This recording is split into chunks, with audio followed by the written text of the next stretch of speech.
With basketball tryouts right around the corner, there's a certain amount of do's and don'ts that every basketball player needs to know. In this video, I'm gonna give you guys a bunch of keys to stand out at tryouts and separate yourself from the competition. Make sure you stick around for the end of the video for the most important one, and don't forget to check out our online platform if you're interested in getting better at basketball. The first key to having an effective tryout is being the loudest one on the floor. This will really help you stand out. You have to be able to talk on the defensive side and the offensive side. So let's start with defensively. Maybe there's a screen, you call out screen left, or maybe you're gonna call out the coverage. I'm drop, or switch.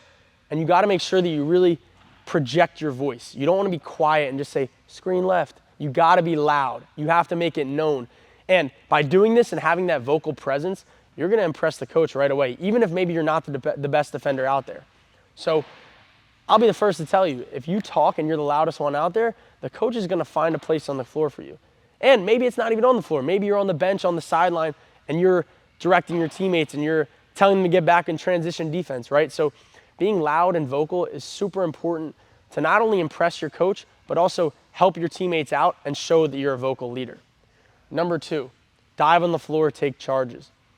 This is a huge key to show your coach that you're willing to put your body on the line and do whatever it takes to win. You do not want to be that player that preserves their body when there's a loose ball and you kind of let your team, let another player dive in front of it and get on it. You got to show that you're willing to get all those 50-50 balls and you're willing to put your body on the line for the team.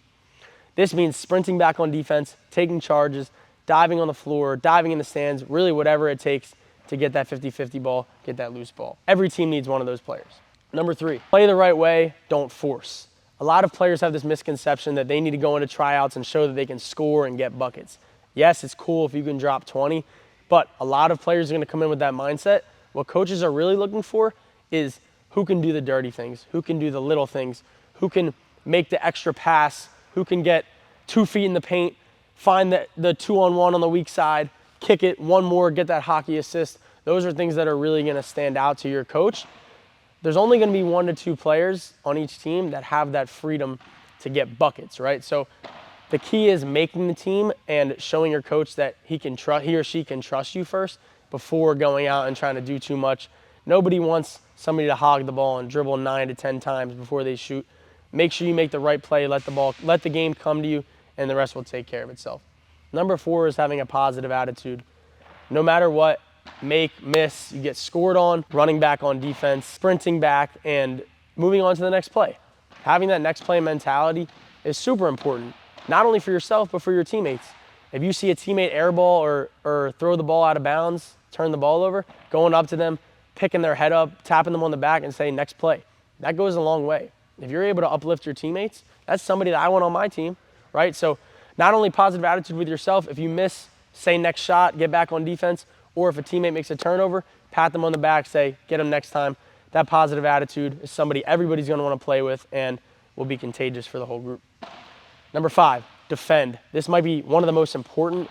If you can't guard, you're probably not gonna play. It's that simple. So if you're not the most gifted, if you're not the most athletic, make sure that you are giving 110% effort on defense. Have your hands up, sprint back, be in a stance, and make multiple efforts on defense to really show that you're committed to that side of the floor.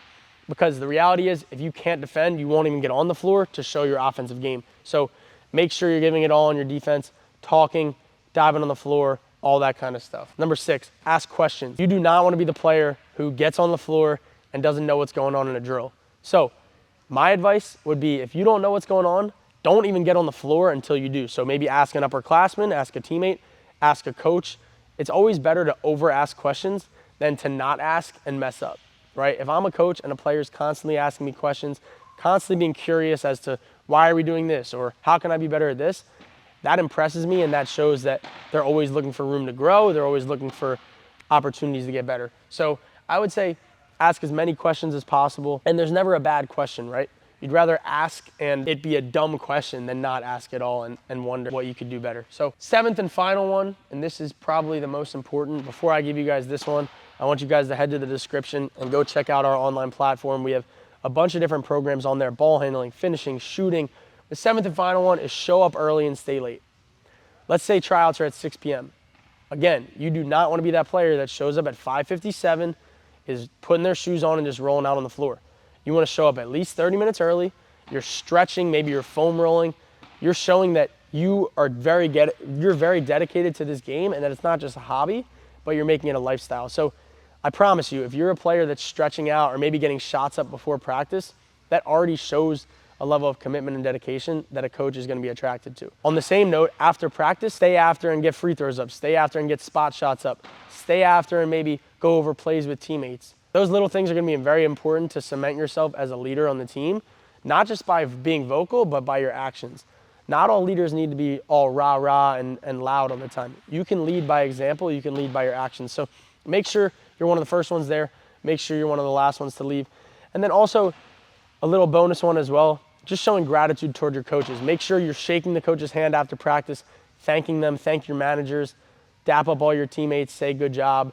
All that little thing, just being a positive overall good human being will go a long way. So I hope all those tips helped you guys. I know that was a lot, but if you guys do even a couple of those, you're gonna have a slight competitive advantage against your teammates and your opponents. So make sure you take some of these things into the tryouts, and I hope they help.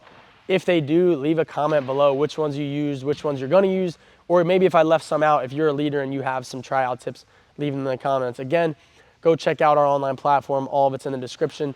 We really appreciate your guys' support. I'm sure if you've been a supporter, you've noticed the uptick in videos. We've really been trying to provide as much free value for you guys as possible, posting 2, 3, 4, 5 videos a week. You know, we've really been growing steadily the last month, and we're gonna stay consistent for you guys. So we're not really concerned about how many views we get. This one viewer that's watching right now, we really appreciate you because you're taking the time to listen to us, and we hope we're providing that value back to you. And let us know in the comments what you'd wanna see next. This is our third kind of type of video like this where I'm just sitting here kind of chopping it up unfiltered. So yeah, really appreciate you guys, and see you next time. Peace.